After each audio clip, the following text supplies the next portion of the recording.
Mes premiers J'aime lire présente un roman écrit par Gaël Aymon et raconté par Bernard Bollet, Le conte des 3 flocons.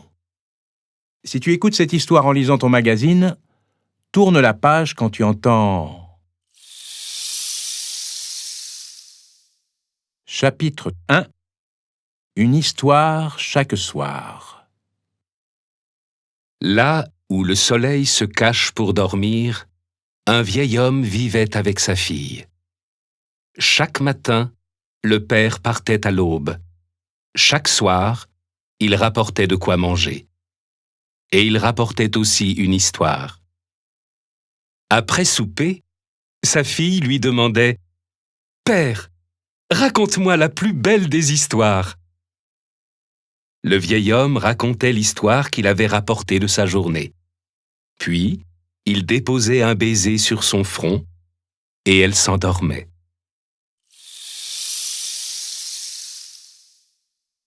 Mais un soir, après avoir achevé son histoire, le père dit tristement « C'était ma dernière histoire. Ma vie touche à sa fin. À présent, il me faut te quitter. » Il déposa un baiser sur le front de sa fille et sortit. Un grand oiseau de lune descendit du ciel et emporta le vieil homme loin, très loin du monde.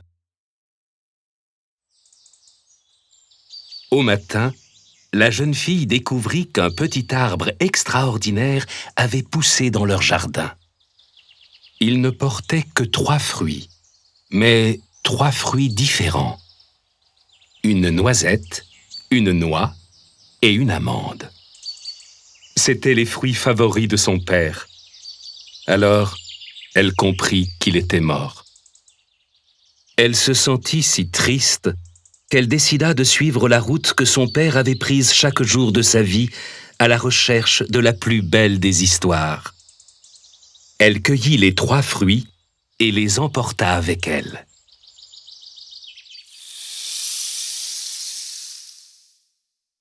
Chapitre 2. Le collier de glace. La jeune fille atteignit bientôt un précipice infranchissable. Un nain coléreux se tenait là. Il lui dit « Il y a, dans ce champ, 100 gouttes de rosée.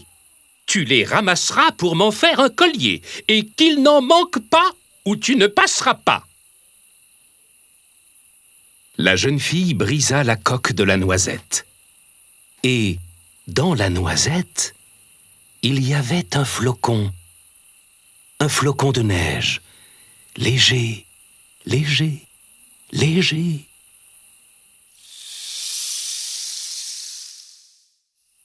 Le flocon s'est envolé, sur les herbes s'est posé, la rosée il a gelé. La jeune fille courut ramasser les gouttes glacées, rondes et brillantes comme des perles de verre. Elles étaient si froides qu'elles se collaient les unes aux autres. Il lui fut facile de les assembler en un collier étincelant. Quand elle vint montrer au nain le travail accompli, il grogna. Il lança le collier dans le précipice.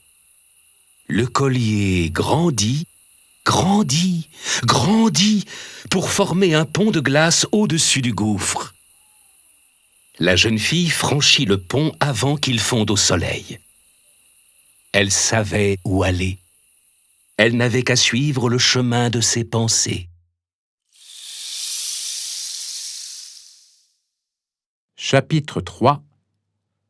Le voile de brume.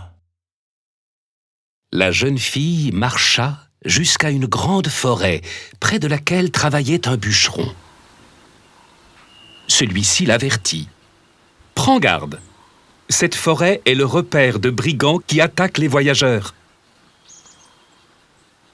La jeune fille brisa la coque de la noix.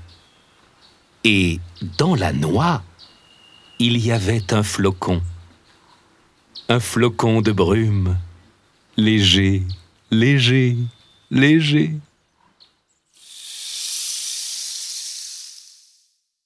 Le flocon s'est envolé dans la forêt s'est glissé, de brume l'a enveloppé. La jeune fille s'avança à tâtons entre les arbres, protégée par l'épais brouillard qui recouvrait tout. Nul brigand ne la vit passer. Elle était déjà sortie de la forêt quand la brume commença à se dissiper. Elle savait où aller. Elle n'avait qu'à suivre le chemin de ses pensées. La jeune fille arriva de l'autre côté du monde, là où la lune se cache pour dormir. Là se dressait le château d'un roi, dont le fils était mourant. C'était le jeune prince à qui, chaque jour, le père de la jeune fille était venu raconter une histoire pour gagner sa vie. Depuis que le père de la jeune fille ne venait plus, le prince était tombé malade. Il avait déclaré que seul celui qui lui raconterait la plus belle des histoires pourrait le sauver. Personne n'y était arrivé, et le prince était toujours plus souffrant. La lune était haute dans le ciel quand la jeune fille se présenta au château. « Hélas !» soupira le roi. « Mon fils n'a plus qu'une nuit à vivre. Sans la plus belle des histoires, il mourra au premier rayon du soleil. » Chapitre 4 La nuit la plus longue. La jeune fille s'approcha du prince et commença à lui raconter toutes les histoires qu'elle tenait de son père. Mais à chacune d'elles, il soupirait. « Ton père me l'a déjà racontée. Ce n'est pas la plus belle des histoires. » Le jour allait se lever, et la jeune fille savait que le prince mourrait. Vite, elle brisa la coque de l'amande. Et, dans l'amande, il y avait un flocon de nuit, léger, léger, léger. Le flocon s'est envolé, le soleil il a caché, la nuit il a prolongé. Il me reste encore un peu de temps pour trouver la plus belle des histoires, se dit la jeune fille. Alors elle réfléchit, puis elle se mit à raconter. Il était une fois une fille du bout du monde qui avait perdu son père. Sa dernière histoire, c'était la sienne.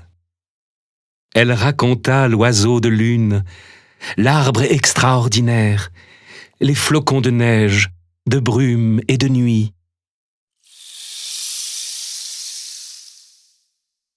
Le prince était émerveillé. La jeune fille poursuivit. À l'autre bout du monde, l'attendait un garçon aussi triste qu'elle-même. Lui aussi cherchait en vain la plus belle des histoires. « Alors ?» demanda le prince impatient après un long silence. La jeune fille lui sourit. « Alors, cette histoire est la nôtre.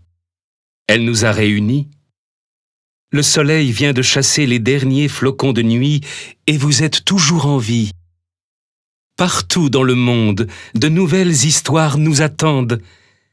Nous pourrions les découvrir ensemble. » Et c'est ce qui arriva. Le prince et la jeune fille partirent main dans la main et ils ne se quittèrent plus. Ils savaient où aller. Ils n'avaient qu'à suivre le chemin de leurs pensées. Mais surtout, ils savaient désormais que la plus belle des histoires n'était pas finie, car c'était celle de leur vie.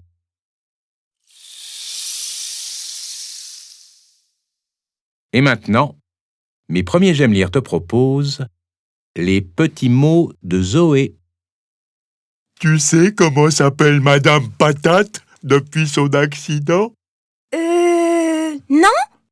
Madame Purée.